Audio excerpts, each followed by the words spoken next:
اللہ اللہ اللہ اللہ اللہ اللہ اللہ اللہ الحمد للہ رب العالمین والصلاة والسلام علی حبیبہ محمد وآلہ وصحبہ اجمعین۔ اعوذ باللہ من الشیطان الرجیم، بسم اللہ الرحمن الرحیم۔ وضرب اللہ مثلا قریۃ کانت آمنۃ مطمئنۃ یأتیہا رزقہا رغدا من کل مکان فکفرت بانعم اللہ فأذاقها اللہ لباس الجوع والخوف بما كانوا يصنعون۔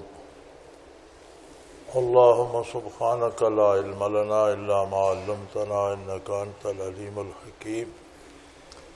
مولایا صلی وسلم دائما ابدا علی حبیبک خیر الخلق کلہم۔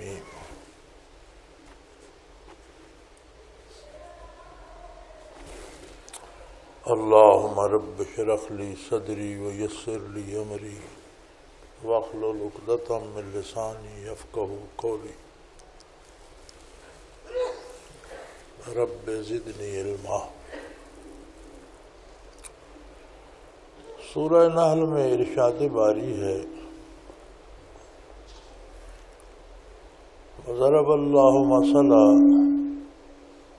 اللہ کریم نے قریۃً کانت آمنۃ مطمئنہ، اللہ کریم نے ایک گاؤں کی مثال، ایک آبادی کی مثال ارشاد فرمائی ہے۔ اس آبادی کے لوگ امن و اطمینان سے رہتے تھے، ہر طرف امن کا دور دورہ تھا، اطمینان تھا۔ یاتیہا رزقہا رغدا من کل مکان، اور ان کی روزی اور کھانے پینے کی چیزیں، ان کے لیے رزق کے وسائل بڑی فراغت کے ساتھ ہر طرف سے پہنچا کرتے تھے، بڑے سکون سے رہ رہے تھے وہ لوگ۔ فکفرت بانعم اللہ، پھر انہوں نے اللہ کی نعمتوں کی ناقدری کی۔ فاذاقها اللہ لباس الجوع والخوف بما كانوا يصنعون، ان کے اس کردار کی وجہ سے، ناقدری کی وجہ سے اللہ نے ان پر قحط، بھوک اور خوف مسلط کر دیا۔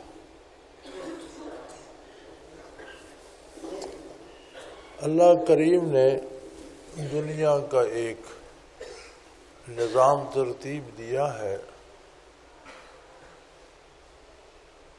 اور مخلوق کو پیدا کرنے سے پہلے یہ سارا نظام ترتیب دیا جا چکا۔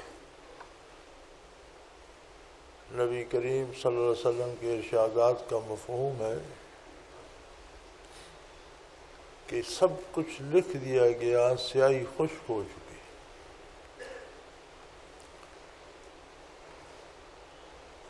لیکن انسان کو اختیار بھی دیا۔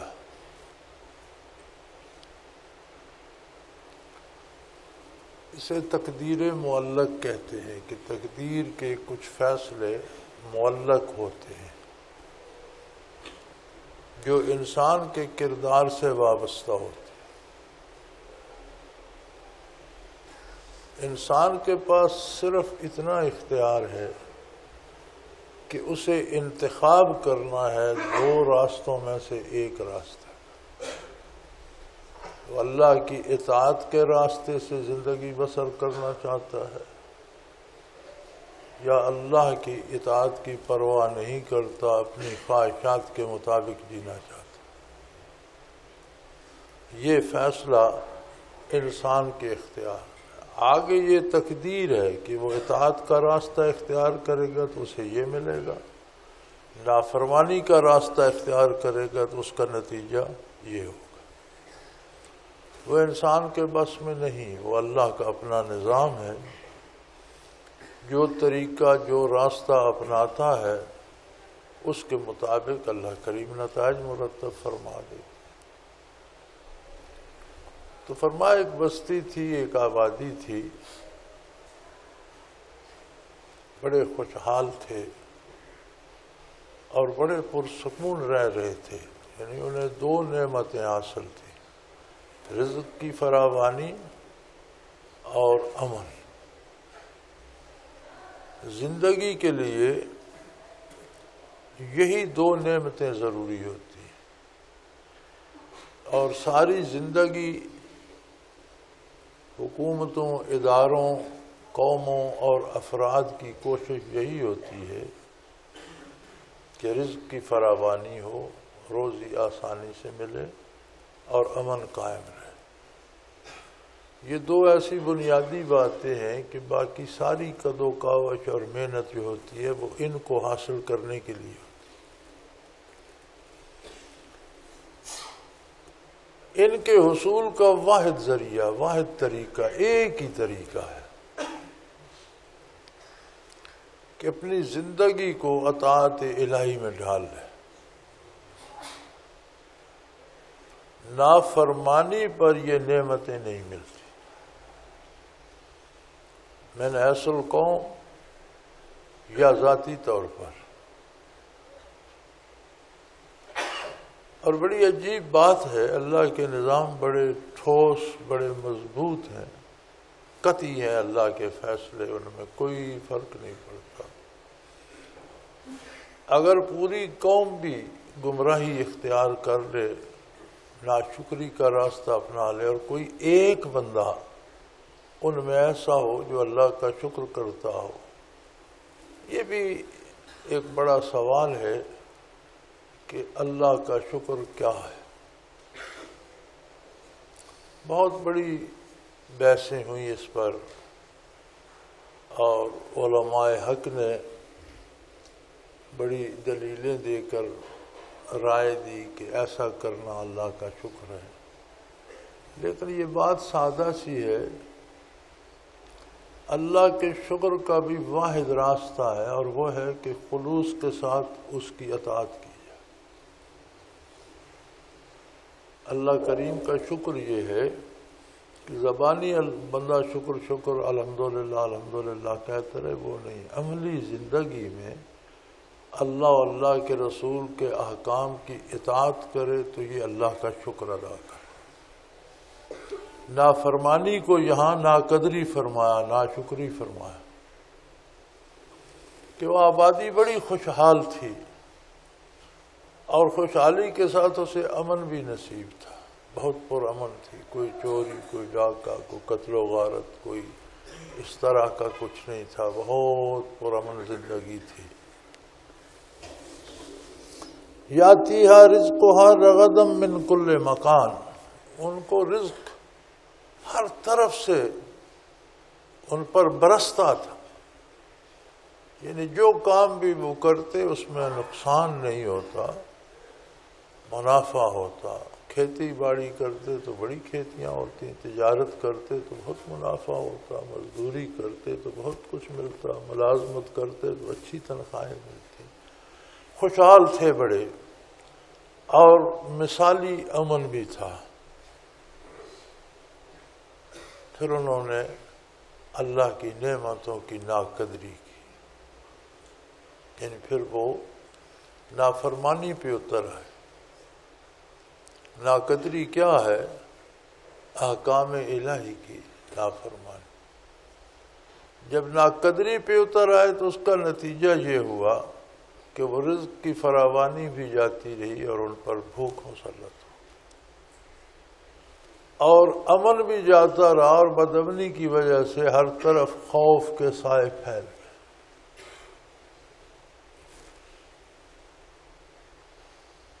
تو یہ عجیب بات ہے کہ اگر پوری قوم خدا نخواستہ اس خوف اور اس بھوک میں مبتلا ہو جائے، یہ بھوک بھی عجیب ہوتی ہے۔ یہ صرف یہ نہیں کہ جن کے پاس روزی کم ہوتی ہے یا جنہیں رزق کم ملتا ہے وہ بھوکے ہوتے ہیں۔ یہ جب اللہ کی طرف سے مسلط ہوتی ہے تو جن کے پاس رزق زیادہ ہوتا ہے ان کی بھوک اور زیادہ بڑھ جاتی ہے۔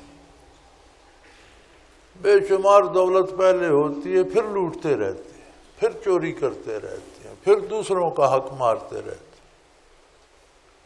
ایک آدمی کے پاس کھربوں روپے ہیں تو وہ کیوں چھوٹے چھوٹے منصوبوں میں چوری کرتا ہے، ڈنڈی مارتا ہے؟ اس لیے کہ عذاب الہی ہے، اس پر وہ فطری بھوک مسلط ہے، اس کا پیٹ نہیں بھرتا، اور دولت اور دولت اور دولت۔ آج ہم اپنا تجزیہ کریں، اپنا حال دیکھیں تو یہی ہے۔ پھر یہ بڑی عجیب بات ہے کہ قوانین فطرت اپنا کام کرتے ہیں۔ اگر پوری قوم خدا نخواستہ نافرمانی پہ اتر آئے اور اس میں ایک بندہ ایسا ہو جو اللہ کی اطاعت کرتا ہو تو اللہ اس کو اس ساری قوم میں اس بھوک اور اس خوف سے بچا کے رکھتا۔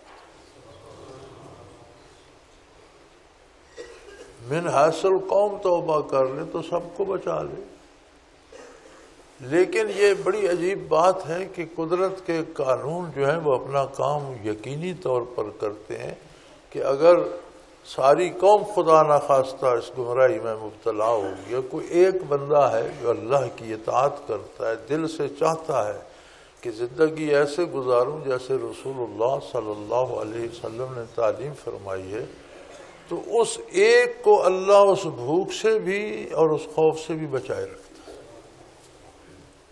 اس کی زندگی میں امن اور سکون آ جاتا ہے۔ ہم آج کے دور میں دیکھتے ہیں کہ ہم من حیث القوم پریشان ہیں۔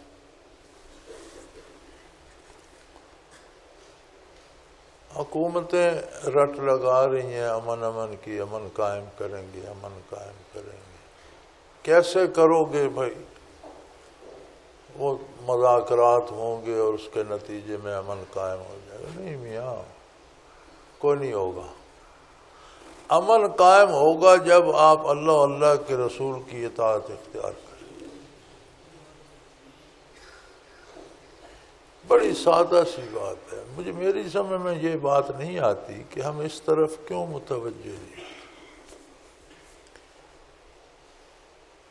اکثر احباب کے خطوط اور ای میلز آتے ہیں کہ پریشان ہوں پریشان ہوں۔ پریشانی کب ہوتی ہے؟ اللہ کا ایک طے شدہ نظام ہے، ایک پروگرام ہے۔ آپ کے پاس آج تو کمپیوٹر ہے اور کمپیوٹر ہر موبائل فون میں بھی ہے۔ اس میں ایک پروگرام آتا ہے جو بنانے والوں نے اس میں بنا کے رکھ دیا ہے۔ آپ اسے تبدیل نہیں کرتے، نہ کر سکتے ہیں۔ وہ اس میں اس کی بناوٹ میں وہ ہے کہ ایسا کریں گے تو موبائل بجے گا، یہ کریں گے تو فیس بک کھلے گی، یہ کریں گے تو انٹرنیٹ کھل جائے گا۔ ایک اس کا طے شدہ پروگرام۔ اب آپ نے انٹرنیٹ کھولنا ہے تو فیس بک والا بٹن دباتے رہیں، انٹرنیٹ نہیں کھلے گا، فیس بک کھلے گا۔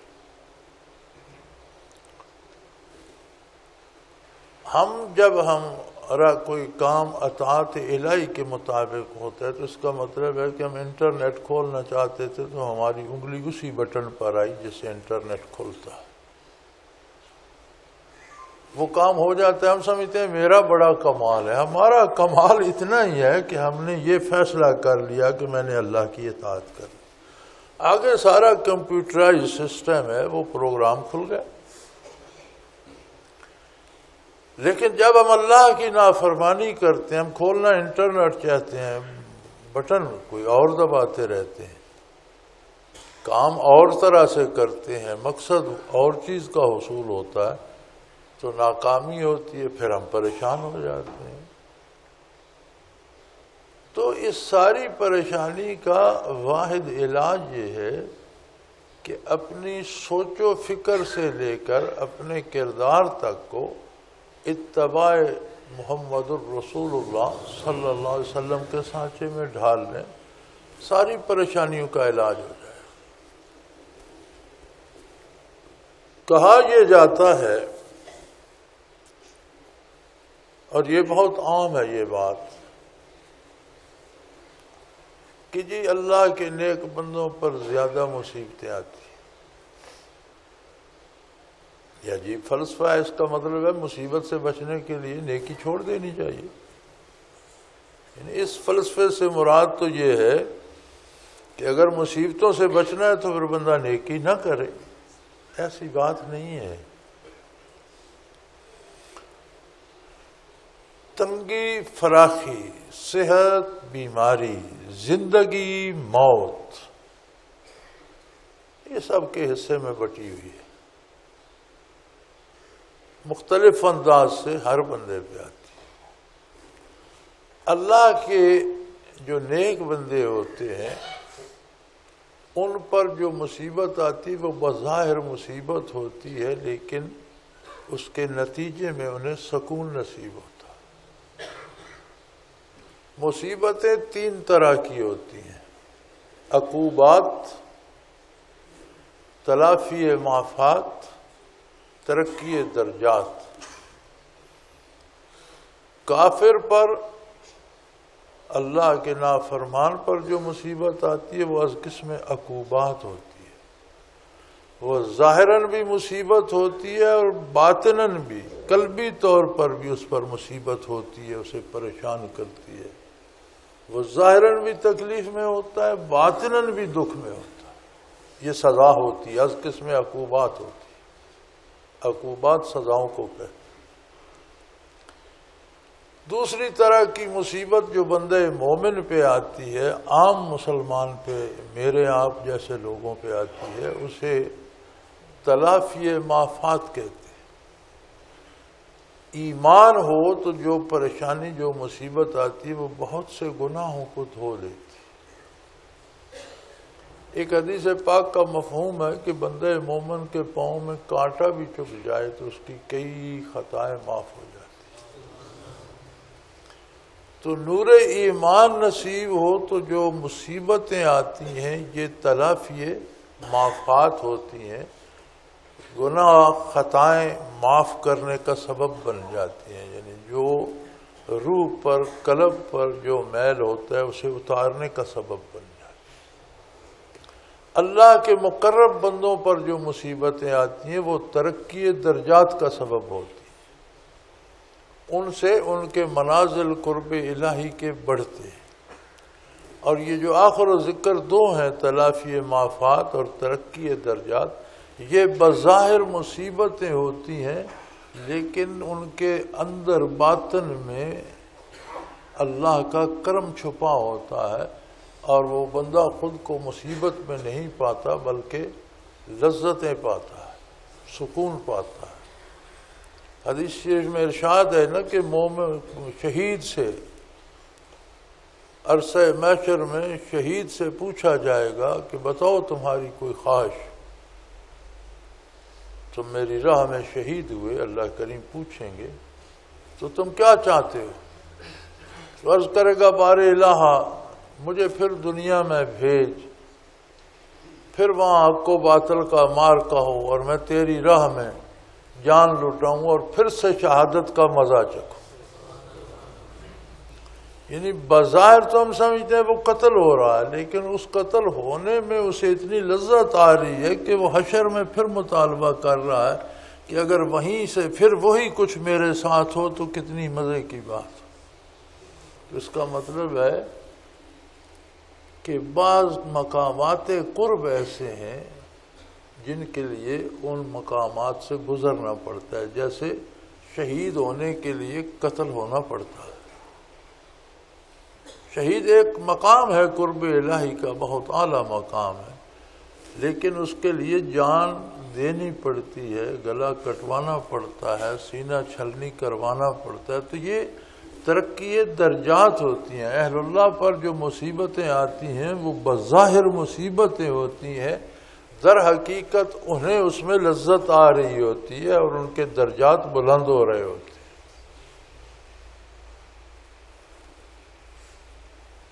تو مصیبت کے آنے کا سبب اللہ کریم کی نافرمانی ہے۔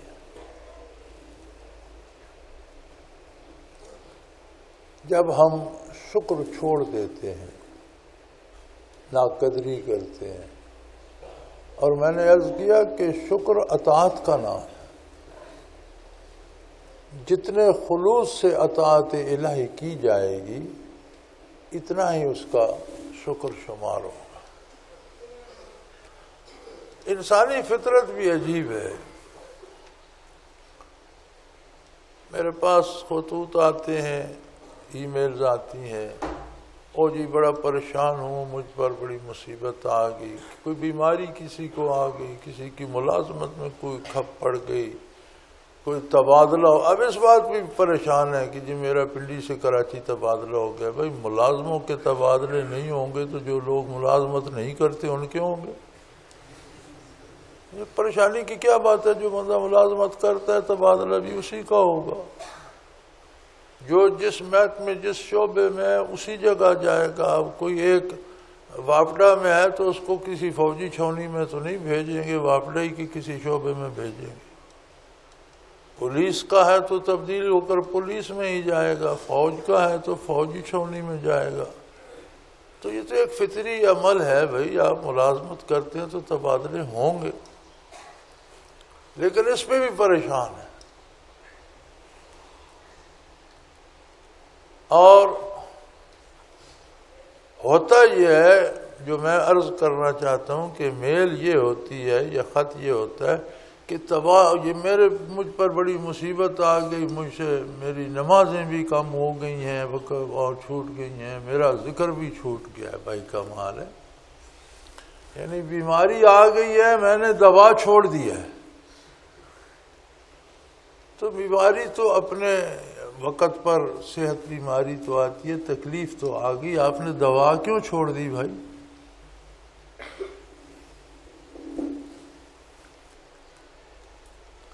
استعینوا بالصبر والصلاۃ، کوئی ایسی بات جو تمہیں ناپسند ہو جائے تو برداشت کرو، یہ دیکھو یہ اللہ کا نظام ہے۔ ایک انسانی وجود کو 10 کھرب سیل سے اس نے جوڑ کے بنایا ہے، ہر سیل کو ہر وقت اس کی قدرت کاملہ دیکھ رہی ہے۔ اب ہم اسے سمجھ ہی نہیں سکتے، کہیں کوئی گڑبڑ ہے یا خرابی ہے تو اس کے دستے قدرت میں اس نے خود کی ہے، اتفاق کرنی ہوگی، جب چاہے گا ٹھیک کر دے گا۔ اب اس کا علاج یہ ہے کہ ہم مزید اس کو پکاریں، مزید خلوص سے اس کا نام لیں، مزید خلوص سے دعا کریں کہ یا اللہ یہ بھی تیری نعمت ہے، بیماری بھی، لیکن میں کمزور ہوں، برداشت نہیں کر سکتا، مجھے اس کے بدلے صحت کی نعمت عطا فرما۔ یہ کیا طریقہ ہے کہ جی پریشانی آئی تو ذکر ہی چھوٹ گیا ہے، نمازیں چھوٹ گئی ہیں؟ عجیب بات ہے، یعنی جب بیماری آئی تو آپ نے علاج چھوڑ دیا، تو یہ کیا طریقہ ہے؟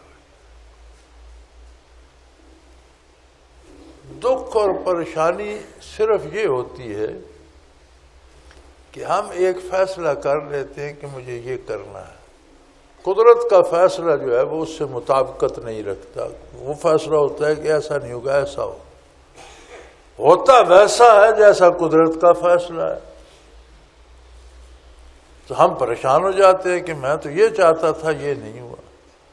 اتفاقاً کبھی ہماری انگلی کمپیوٹر کے اس بٹن پہ لگ جاتی ہے کہ جو ہم چاہتے تھے وہ کھل جاتا ہے، تو وہ تو من جانب اللہ اس کا پروگرام تھا، اس نے، ہم خوش ہو جاتے ہیں، میں بڑا عقل مند ہوں، میں بڑا دانشور ہوں، میں بڑا پارساں ہوں، میں نے یہ دعا مانگی تو یہ کام ہو گیا۔ او بھائی کام تو ہونا تھا اللہ کی طرف سے، تمہیں اللہ نے توفیق دی، تم صحیح قدم اٹھا گئے۔ تو پریشانیوں کا اور خوف کا، بھوک کا اور خوف کا ہم پر سایہ اس طرح ہے جس طرح گہرے بادل آ جاتے۔ وطن عزیز میں کوئی عبادت خانہ تک محفوظ نہیں، کوئی شریف غیر شریف کی تمیز نہیں، کوئی نیک بد کی تمیز نہیں، قتل عام جاری ہے،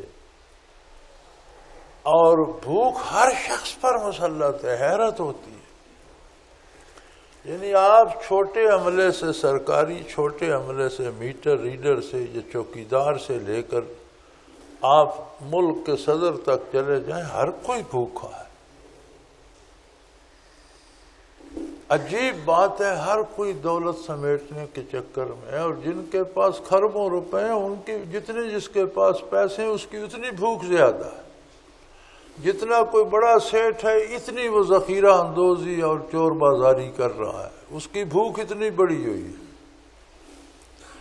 تو جب اربوں خربوں روپے تمہارے پاس ہیں پھر بھوک کس بات کی؟ بھئی بھوک پاس دولت ہونے یا نہ ہونے کی نہیں ہے، بھوک بطور عذاب اللہ کی طرف سے مسلط ہے۔ اب وہ دولت کے ہونے یا نہ ہونے سے تو نہیں مٹے گی۔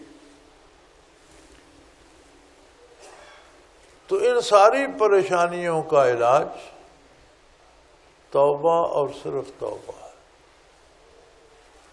اور توبہ میں بھی ہمیں بڑی غلطی لگتی ہے، ہم سمجھتے ہیں کہ زبانی کہہ دیا یا اللہ میری توبہ کام ہو گیا، نہیں، زبان سے کوئی کہے یا نہ کہے، اپنے کردار کی اصلاح کر لے، یہ توبہ ہے۔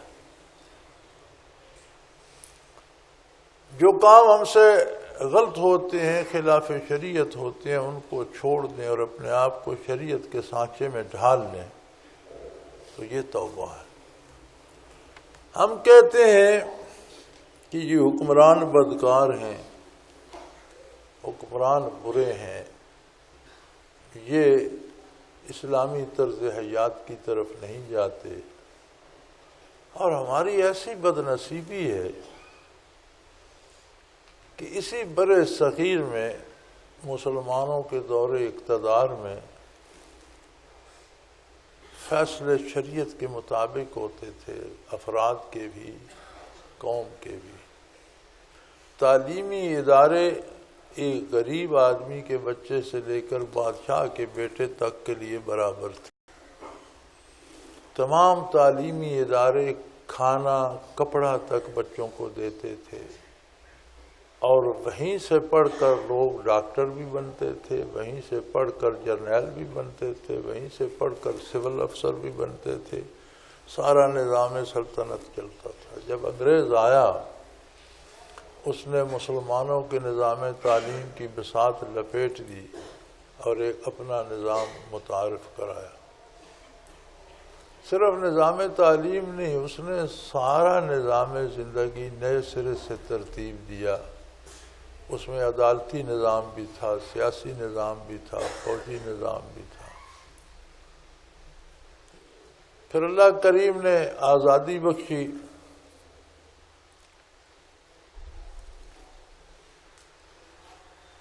آزادی چھین کر لی جاتی ہے، یہ اصول ہے۔ آزادی خیرات میں نہیں ملتی، مانگے سے نہیں ملتی۔ اگر مانگے سے مل جائے تو وہ آزادی نہیں ہوتی، اس میں کوئی ایچ پیچ ہوتا ہے، دکھاوے کو آزادی ہوتی ہے، حقیقت میں نہیں ہوتی۔ حقیقی آزادی چھیننا پڑتی ہے۔ کاش ہم انگریزوں سے لڑے ہوتے، ہم نے جہاد کیا ہوتا، انگریزوں کو اٹھا کر سمندر میں پھینک دیا ہوتا، پھر ہم اپنا نظام بناتے، ہم آزاد ہوتے۔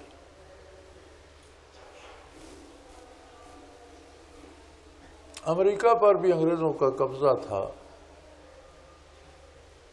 وہ مسلمان نہیں تھے، انگریزوں کا بھی عقیدہ وہی تھا، امریکن کا بھی وہی تھا۔ اکثریت امریکہ میں بھی عیسائیوں کی تھی یا یہودی تھے، برطانیہ میں بھی اکثریت عیسائیوں کی ہے، لیکن انہوں نے ان سے آزادی لی، وہ ان سے لڑے، لڑائیاں ہوئیں۔ آج بھی انہوں نے یادگار کے طور پر بڑے بڑے قبرستان بنائے ہوئے ہیں جو لوگ لڑائیوں میں مارے گئے، اور آج بھی ان پر قبروں پر پھول چڑھاتے ہیں۔ جہاں جہاں جنگیں ہوئیں وہاں انہوں نے یادگاریں بنائی ہوئی ہیں، اس کی ویڈیو فلمیں بھی ملتی ہیں۔ انہوں نے انہیں اٹھا کر امریکہ سے باہر پھینکا، انہوں نے ہر کام ان کے الٹ کر دیا۔ یعنی آپ یہ سوچیں کہ انگریزی مشترکہ زبان ہے، برطانیہ کی بھی وہی ہے، امریکہ کی بھی وہی ہے، لیکن انہوں نے انگریزی کے سپیلنگ تک بدل دی۔ یہ COO کول لکھتے ہیں، وہ KOO کول لکھتے ہیں۔ بہت سے الفاظ، بعض الفاظ میں سے بہت سی حروف حذف کر دیے۔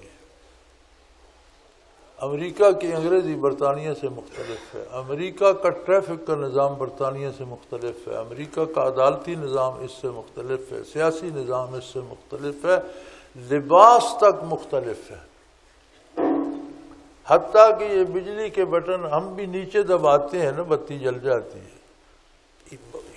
یہ برطانیہ کا یہی نظام تھا، امریکہ میں بھی انہوں نے اسے الٹ دیا۔ اب امریکہ میں آپ کو بتی جلانی ہے، بٹن اوپر دبائیں،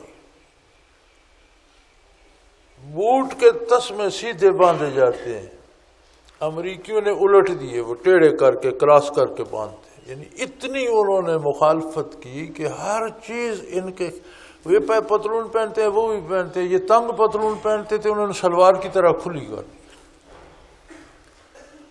یعنی ہر بات میں انہوں نے ان کی مخالفت کی۔ آپ جاپان جائیں، آپ جرمنی جائیں، وہ ان سے لڑے، جیتے یا ہارے وہ الگ بات ہے۔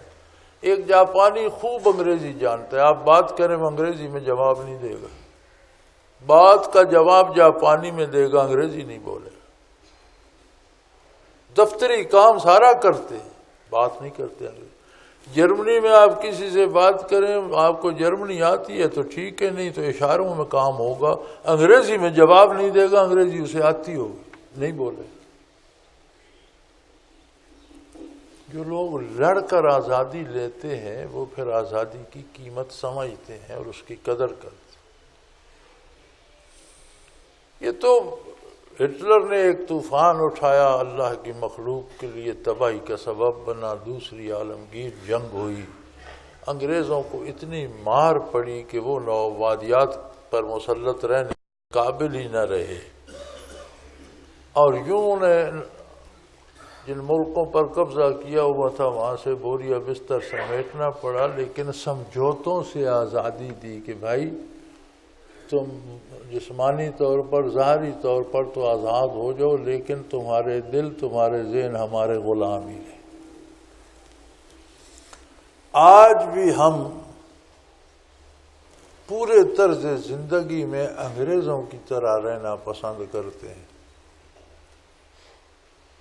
آپ اس داڑھی اور ٹوپی کے ساتھ جائیں، آپ کو بس میں سیٹ کو نہیں دیتا، گلے میں ٹائی باندھ لیں، پتلون پہن لیں تو جو بیٹھے ہوتے ہیں وہ بھی اٹھ جاتے ہیں کہ جی آپ تشریف رکھیں۔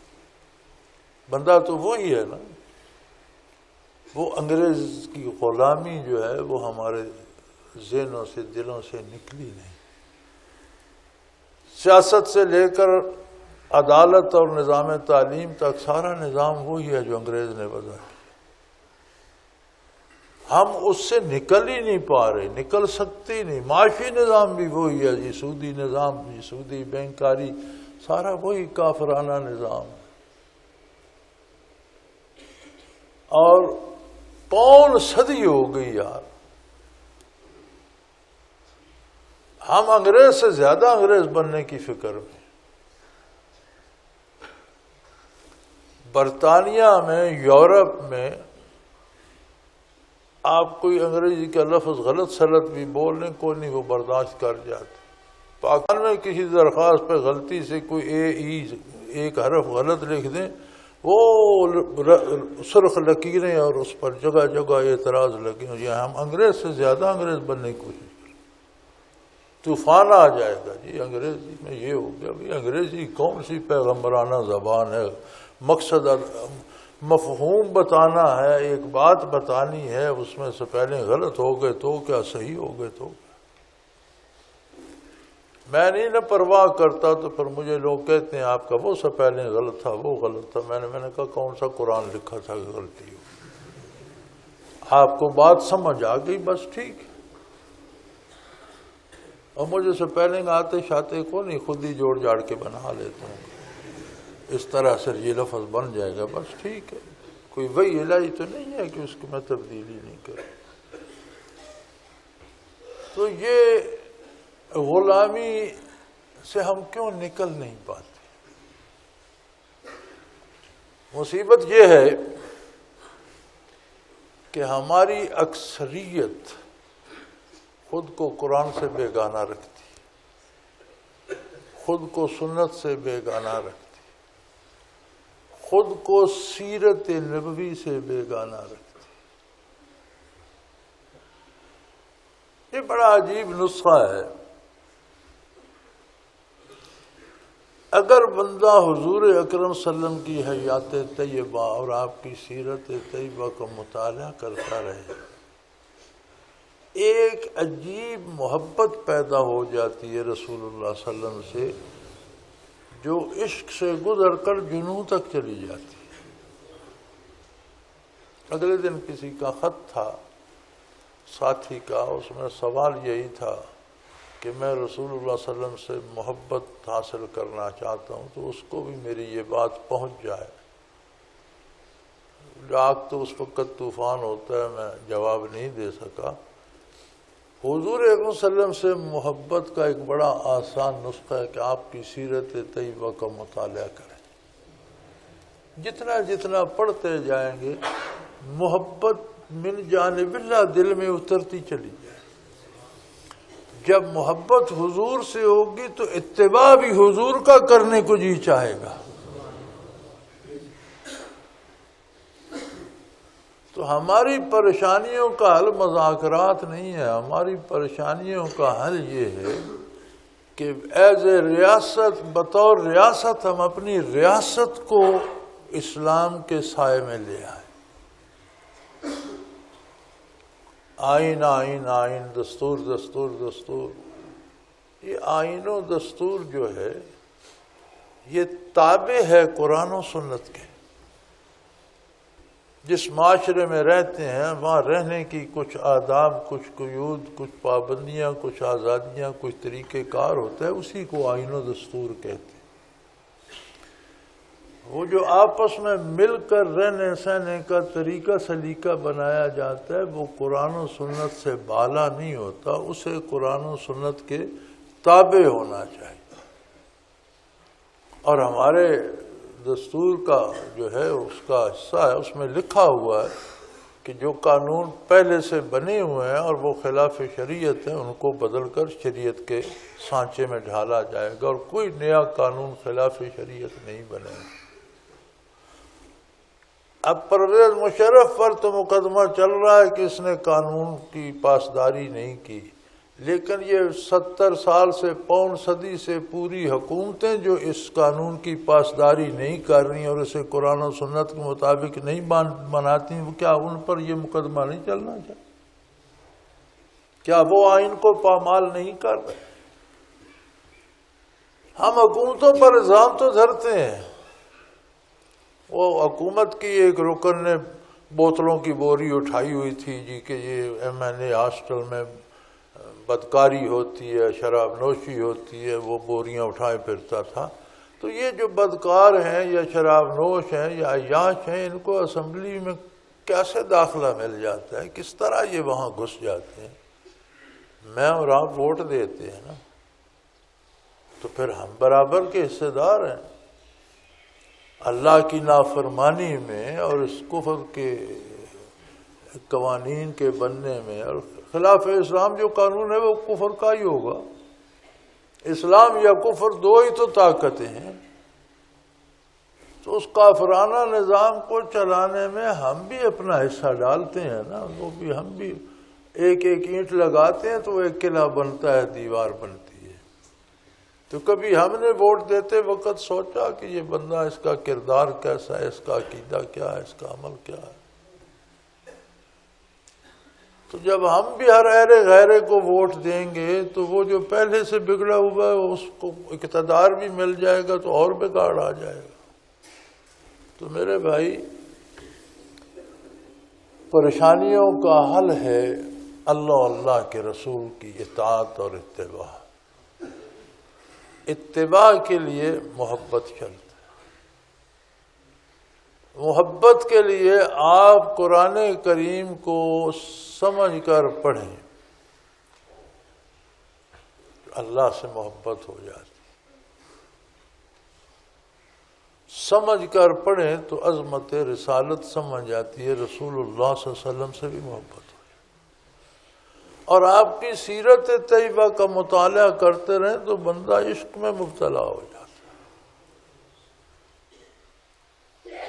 لیکن ہم ایسے عجیب لوگ ہیں کہ دنیا بھر کے ناول پڑھ لیں گے، سیرت طیبہ پڑھنے کے لیے فرصت نہیں ملتی۔ سارا دن خرافات ٹیلی ویژن پر دیکھتے رہیں گے، بھانڈ اور مراسی اور بندر ناچتے رہیں گے، اور یہ نہیں، کوئی کسی کو یہ احساس نہیں ہوگا کہ یہ کتنا قیمتی وقت مذاق اور بھونڈے مذاق میں، بے طرح کے مذاق میں اڑا رہے ہیں۔ اب پوری قوم دیکھنے میں لگی ہوئی ہے اور شاباں شاباں کر رہی ہے۔ اور اب تو حد ہو گئی ہے کہ دین کے نام پر بھی، اور بعض ایسے علماء بھی آ گئے ہیں جو بندروں کی طرح ناچتے ہیں اور ٹیلی ویژن چینلوں کو مصیبت میں ڈال رکھے اور قوم کو بھی پتہ نہیں کہاں لے جانا چاہتے ہیں۔ تو جو قدرت کے قانون ہیں وہ تبدیل نہیں کیے جا سکتے۔ کس آبادی کی مثال اللہ کریم نے دی، لیکن یاد رکھیں قرآن کوئی تاریخ تو بیان نہیں کرنا چاہتا، قرآن تو عبرت کے طور پر ان لوگوں کی باتیں سناتا ہے اور درس دینا چاہتا ہے، سمجھانا چاہتا ہے کہ تم ایسا نہ کرنا۔ فرمایا ایک آبادی تھی، ایک گاؤں تھا، ایک شہر تھا، کچھ لوگ رہتے تھے، ایک قوم تھی۔ ضرب اللہ مثلا قریۃ، ایک آبادی کی مثال اللہ کریم دیتے ہیں، وہ ایسی آبادی تھی، وہ ایسا علاقہ تھا، وہاں ایسے لوگ آباد تھے، کانت آمنۃ مطمئنہ، ہر طرح سے امن و سکون تھا، لوگ بڑے اطمینان سے رہ رہے تھے۔ یاتیہا رزقہا رغدا من کل مکان، ہر طرف سے ان پر روزی کی دولت کی بارش ہوتی تھی۔ فکفرت بانعم اللہ، انہوں نے اللہ کے انعامات کی ناقدری کی، یعنی اللہ کی نافرمانی شروع کر۔ قدر شناسی یہ تھی کہ اللہ کی اطاعت کرتے، اللہ کا شکر یہ تھا کہ اللہ جل شانہ کی اطاعت کرتے، وہ نافرمانی پہ اتر آئے، گویا انہوں نے ناشکری کی۔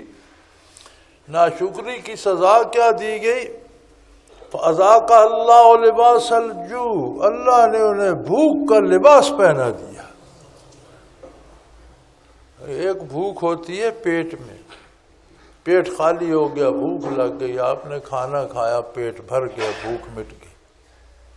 اب اللہ نے انہیں لباس ہی بھوک کا پہنا دیا، وہ کیسے مٹے؟ جب تک وہ لباس اترے گا نہیں، کیسے مٹے گی؟ اور یہاں آپ دیکھیں بڑے بڑے سیٹ پیسہ آنا چوری کرنے پہ لگے۔ یہاں تو ہمارا تو یہ حال ہے کہ ایک افسر جو اندر بیٹھا ہے 5 لاکھ 6 لاکھ مہینہ تنخواہ لے رہا ہے، وہ جو 500 لینے والا باہر مالی ہے اس کی تنخواہ مار لیتا ہے۔ پھر تمہارا 5 لاکھ سے گزارا نہیں ہو رہا تو اس غریب کو تو 500 مل رہے، وہ اس کا 500 کھا جاتا۔ یہ ہمارا قومی حال اور قومی المیہ ہے۔ تو یہ کیوں ہے؟ کتنے ایسے لوگ ہیں ہمارے جن کے پاس خربوں کی، اتنے پاکستان میں ایسے لوگ بھی جنہیں پتہ ہی نہیں اس کے پاس دولت کتنی، وہ بھی لوٹ مار پہ لگے، یار تم تو آرام بس کرو، تمہارے پاس تو بے شمار، لیکن وہ بھوک کا لباس پہنا ہوا ہے، وہ لباس اترے تو بھوک مٹے۔ فَأَذَاقَ اللَّهُ لِبَاسَ الْجُوعِ، اللہ نے انہیں بھوک کا لباس پہنا دیا۔ وَالْخَوْفِ، اور خوف، ہر وقت خوف میں مارے جائیں۔ ہزاروں لوگ پیروں پہ لگے ہوئے ہیں، بندوقیں لے کے دروازے پہ کھڑے، اندر انہیں نیند نہیں آ رہی کہ دھماکہ ہو جائے گا، مر جائیں گے۔ یار کمال ہے۔ اب یہ خوف اللہ نے مسلط کر دیا جی، یہ جانا ہے تو 3 سڑکیں بند کر دیں گے جی، یہاں سے پرائم منسٹر نے گزرنا ہے، فلاں منسٹر نے، چیف منسٹر نے، گورنر صاحب نے، پھر پتہ نہیں ان 3 میں سے کس سڑک پر وہ جائیں گے، پھر ایک بندے کے جانے کے لیے 75 گاڑیاں ہوں گی، پتہ نہیں کس گاڑی میں وہ بیٹھے، اور پھر مارے جاتے ہیں، پھر پتہ چلتا ہے کہ مر گئے، کمال ہے۔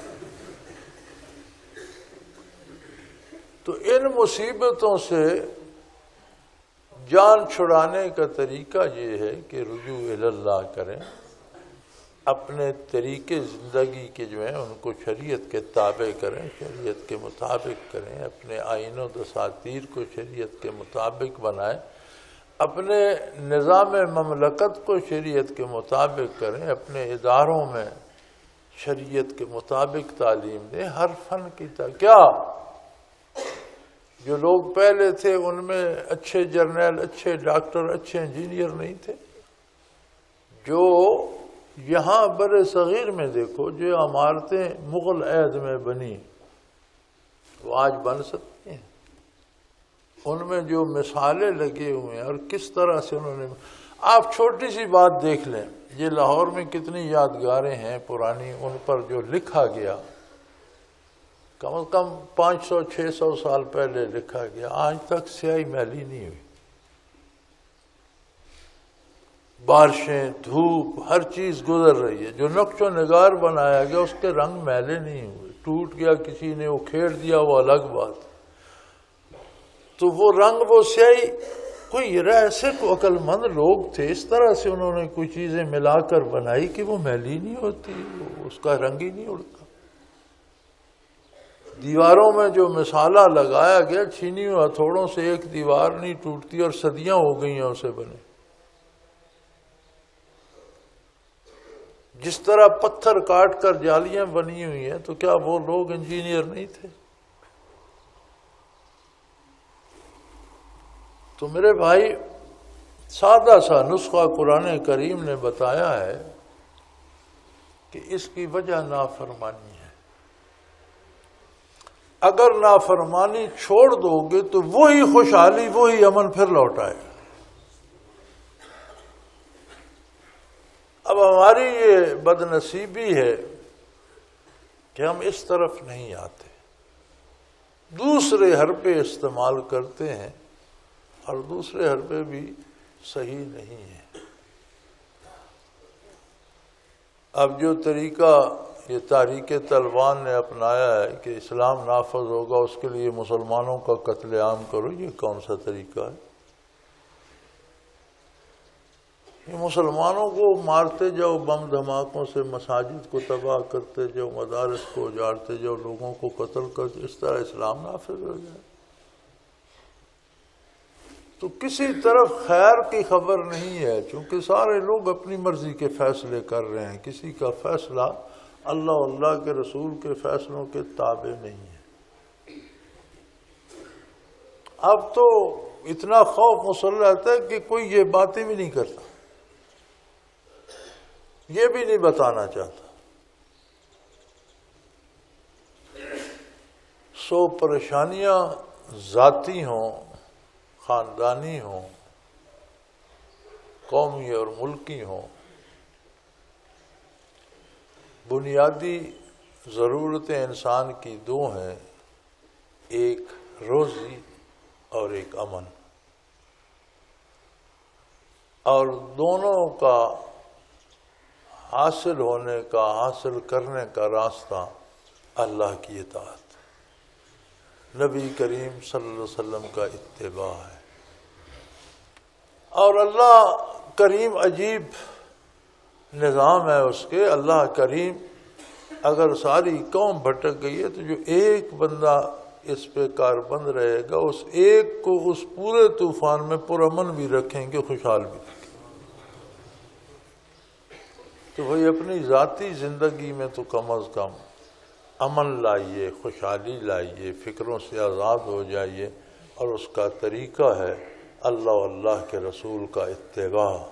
اپنے کردار کو، اپنے عقیدے کو، اپنے نظریے کو، اپنے نظریے اور عقیدے سے لے کر عمل تک کو اللہ و اللہ کے رسول کی اطاعت کے سانچے میں ڈھال لیجئے، ہر طرف امن ہی امن ہوگا، زندگی میں بھی، موت میں بھی، قبر میں بھی، برزخ میں بھی، میدان حشر میں بھی، اور آخرت کی زندگی میں یہ دائمی امن نصیب ہو جائے گا۔ اللہ کریم تمام مسلمانوں کو اور خاص کر تمام احباب کو نصیب فرمائے۔ وآخر دعوانا ان الحمد للہ رب العالمین۔ اللہ اللہ اللہ اللہ اللہ اللہ اللہ اللہ۔ حضرت امیر محمد اکرم آوان مد ظلہ العالی دارالعرفان منارہ ضلع چکوال میں سالہ سال سے قرآن و حدیث کے اوپر خطابات کر رہے ہیں اور سلسلہ نقشبندیہ اویسیہ کے مطابق لوگوں کو ذکر الہی کی تربیت دے رہے ہیں۔ وہ قرآن پاک کی تفسیر ترتیب وار بیان کر رہے ہیں۔ تفسیر قرآن کو وہ موجودہ ملکی اور بین الاقوامی حالات کے مطابق بیان کرتے ہیں۔ موٹر وے سے کلر کہار کے انٹرچینج سے نکلتے ہوئے کلر کہار کی جھیل سے ہوتے ہوئے میانی، بوچھال اور نور پور سے گزرتے ہوئے دارالعرفان منارہ پہنچ سکتے ہیں۔ حضرت امیر محمد اکرم آوان نے بچیوں اور بچوں کی دینی اور دنیاوی تعلیم کے لیے سقارہ اکیڈمی کے نام سے ایک درسگاہ بھی قائم کی ہے، جس کا افتتاح ملک پاکستان کے صدر جنرل محمد ضیاء الحق نے اپنے دست مبارک سے کیا تھا۔ وہ تمام احباب جو اسلام کی طلب رکھتے ہیں ان سے گزارش ہے کہ دارالعرفان منارہ ضلع چکوال میں امیر محمد اکرم آوان صاحب کے خطابات سے مستفید ہوں۔ وہ ہر جمعے کو نماز سے پہلے بیان فرماتے ہیں۔ ہر ماہ کی پہلی اتوار کو ماہانہ اجتماع ہوتا ہے جس میں آپ خصوصی خطاب فرماتے ہیں اور پاکستان کے چاروں صوبوں سے احباب اس اجتماع میں شرکت کرتے ہیں۔ اس کے علاوہ یہاں سال میں 2 مرکزی اجتماعات بھی ہوتے ہیں، ایک رمضان المبارک میں اعتکاف کا اجتماع اور دوسرا جولائی اور اگست میں 40 دن کا اجتماع ہوتا ہے جس میں روحانی تربیت کی جاتی ہے۔ اپنا خون سیماب دے کر اتنا ہم کر جائیں گے، نام آقا کا چمن میں پھر رقم کر جائیں گے۔